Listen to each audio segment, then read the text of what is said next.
Oh, I lost my train of thought. God damn. What I was saying was, that I was just talking to a friend today about dating online. Mm-hmm. One of the things you'll find out about me is that I don't online date. I actually have never done it.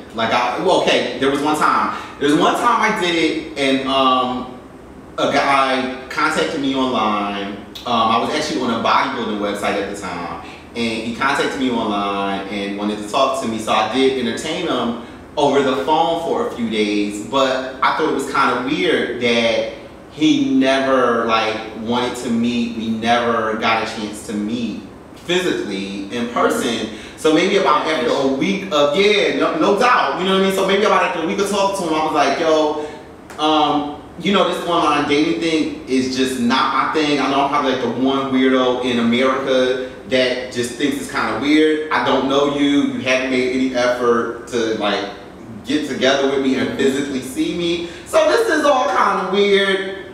I'm gonna bow out. So anyway, what I was making that point to say is that one of my friends today was telling me that the online dating thing may be a little bit difficult when you're on a free online dating website as opposed to one you pay for.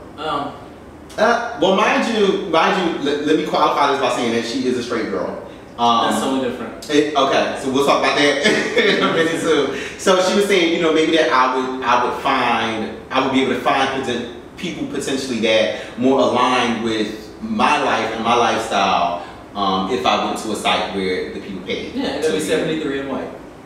Wow. Okay. But you're not gonna find any contemporaries on no damn paid website where we can go to Jack and Ryan. And Ron and do that shit for free. I mean, and I don't have a problem with online dating, don't get me wrong, as a single man. I don't get it whenever people are online talking about they're in a relationship, but they look in the chat. You look in the chat, but I see your dick and ass. That's another topic. Right, that's another topic. You know what I'm saying? But that goes along with dating etiquette too. Right. I understand that people have a right to define their relationships as they see fit. And that's all I'm trying to do. I'm trying to define. Okay. But it's hard to define. It's hard to define in this goddamn city. Really? Because, I'm meeting more people and it's giving me a very bleak perspective on dating in general, because I'm meeting all these people and I meet the good looking ones that have been able to make their own definition of what dating is, and then they bring it. So this being honest, to me, I respect someone being honest and say I'm a hoe, but it comes off almost bold to me. Right. Put your good foot forward. Right. Well, I think what it boils down to is for me and more it's selfishness. It's trying to manipulate a situation to the point where you're benefiting the most. You know what I mean? When you're saying, I want to be in a relationship with you and I really like you, I want to be in this relationship with you, but I still need to fuck them hoes. So you're not willing to give me what I need. Right, because I don't need you to do that. And I was in a very similar situation where someone I had been dating for a long time, off and on, had been away for a while, and came back, we tried to rekindle. And one of the things that he said to me, which was a serious stipulation in a relationship, was like, I want to be with you, I could be with you, you need to allow us to have threesomes. Right. As if he didn't get enough in prison. Just playing. That was just playing. Joking.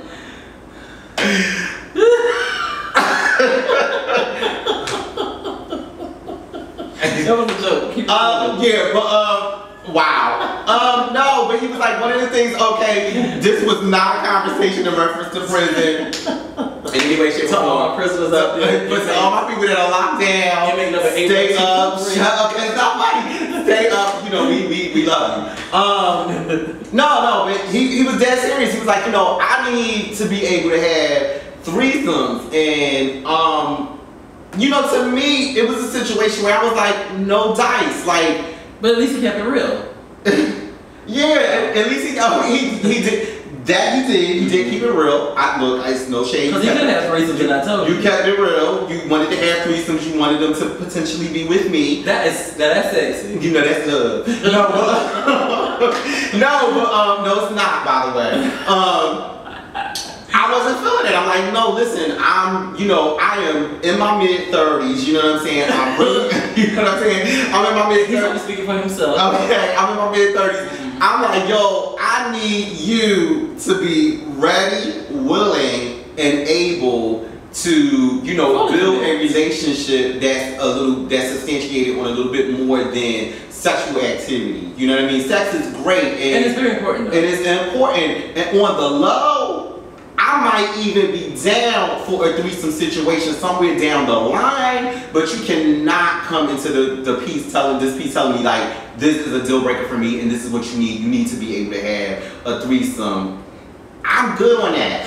I'm good. I'm kind of straddling, and this goes back to the whole relationship etiquette, to keep topic, but I really was I'm such an open person when it comes to sex and talking about sex, and I really have straddled the line of whether or not I'd be open to a threesome or whether or not I wouldn't. If it's somebody that I truly love, and it has to be somebody I'm truly loving if I'm going to be committed to that person, I don't think that I would be open at this particular point in my life to like threesomes and stepping outside of my relationship, because I would look at lovemaking or having sex as an expression of how I feel for the person. I totally get that. I love the idea of love when it comes to that. Yeah. But that is not the word that I go to when somebody talks about having a threesome. What the word that I go to is trust, because I can, I was gonna say fuck, but okay. No, the word I go to is trust, because I love motherfuckers that I can't trust at all.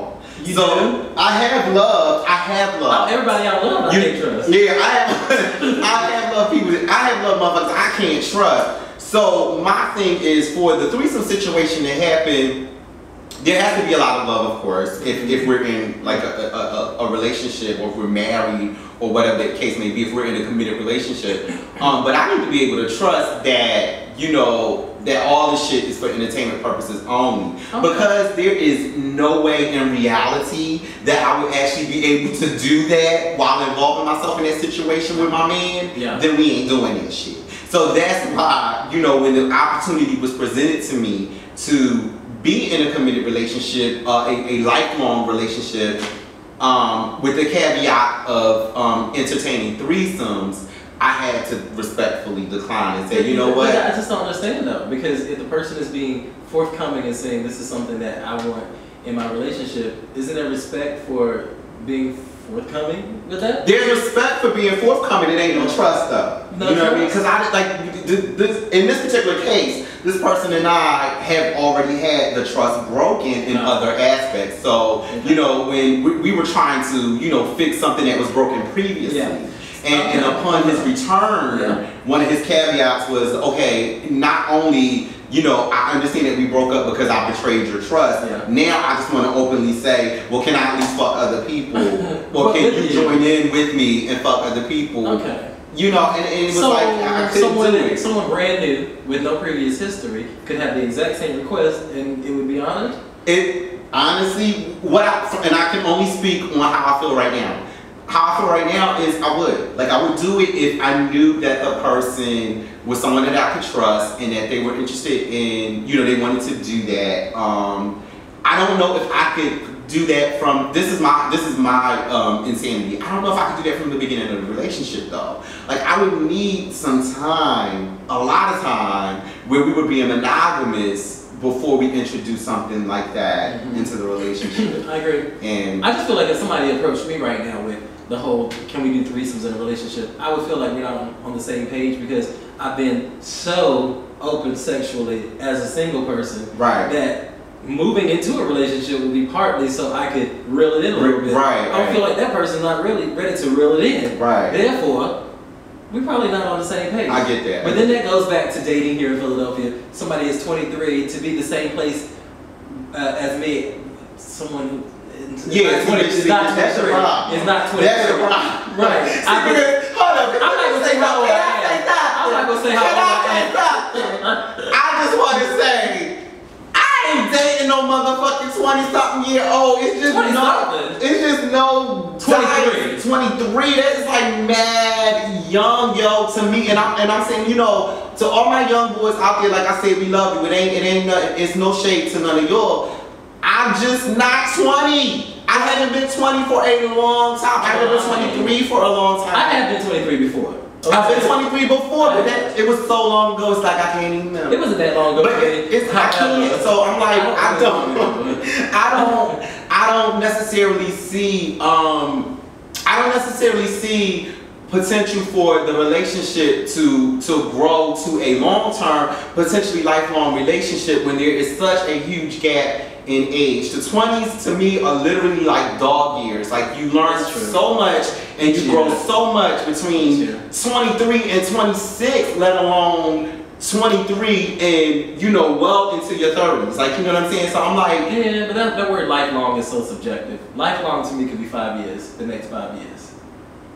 Okay. Okay, see, well, I'm trying... Listen, I'm trying to get married and I'm trying to stay married. So I'm talking about, we talking about 30 today, we talking retirement in Miami. Oh, well, so you acting like Chrisette Michelle, a couple of forever. Yeah,